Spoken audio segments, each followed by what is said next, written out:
Missing Titanic sub, what could have gone wrong? An extensive search and rescue operation is underway to locate a commercial submersible that went missing during a dive to the Titanic shipwreck. According to the U.S. Coast Guard, contact with the submersible was lost about 1 hour and 45 minutes into the dive, with 5 people on board.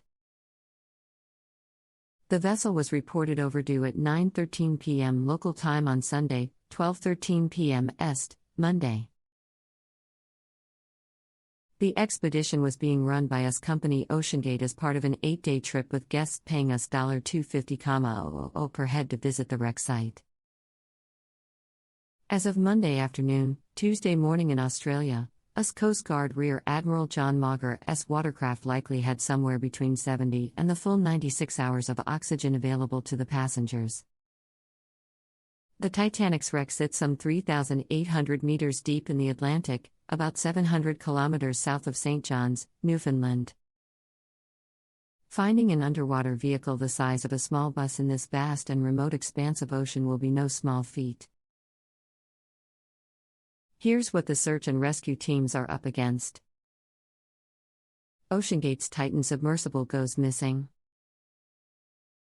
Submersibles are manned watercraft that move in a similar fashion to submarines, but within a much more limited range. They're often used for research and exploration purposes, including to search for shipwrecks and to document underwater environments. Unlike submarines, they usually have a viewport to allow passengers look outside, and outside cameras that provide a broader view around the submersible. The missing submersible in question is an Oceangate Titan watercraft, which can take 5 people to depths of up to 4,000 meters. The Titan is about 22 feet in length, with speeds of about 3 knots, or 5.5 kilometers per hour. Although submersibles are often connected to a surface vessel by a tether, video and photos suggest the Titan was likely operating independently of the surface ship. According to Oceangate's website, the Titan is used for site survey and inspection, research and data collection, film and media production, and deep-sea testing of hardware and software. It also has a real-time hull health monitoring (RTM) system. This would likely include strain gauges to monitor the health of the Titan's carbon fiber hull. A strain gauge is a kind of sensor that can measure applied force and small deformations in material resulting from changes in pressure, tension and weight. The Titan's carbon fiber hull connects 2 domes made of composite titanium, a material that can withstand deep-sea pressures. At 3,800 meters below sea level, the depth of the Titanic, you can expect pressures about 380 times greater than the atmospheric pressure we're used to on the surface of the Earth.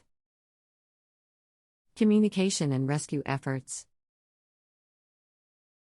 The Titan would have had an acoustic link with its surface vessel, set up through a transponder, a device for receiving a sonar signal on its end, and a transceiver, a device that can.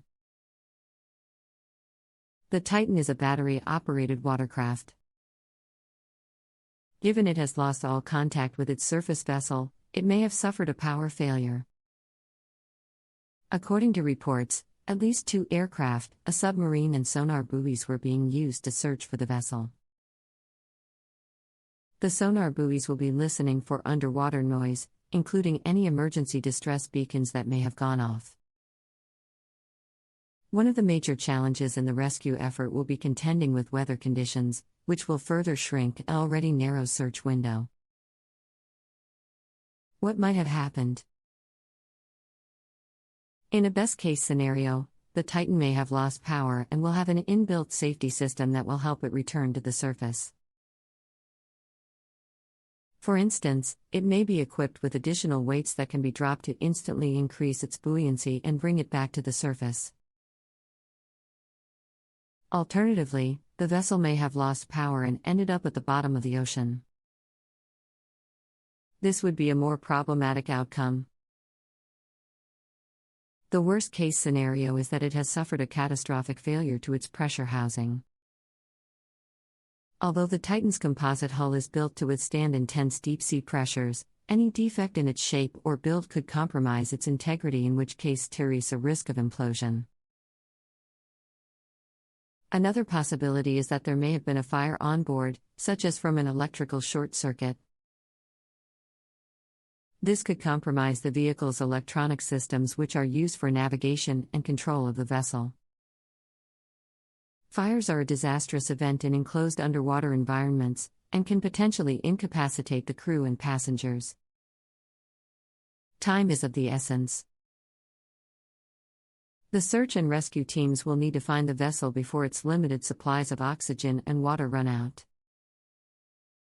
There is an ongoing debate in scientific circles regarding the relative merit of manned submersibles, wherein each deployment incurs a safety risk and the safety of the crew and passengers is paramount.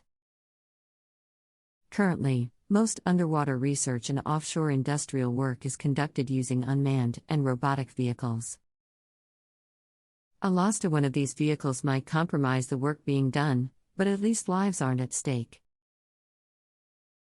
In light of these events, there will likely be intense discussion about the risks associated with using these systems to support deep-sea tourism.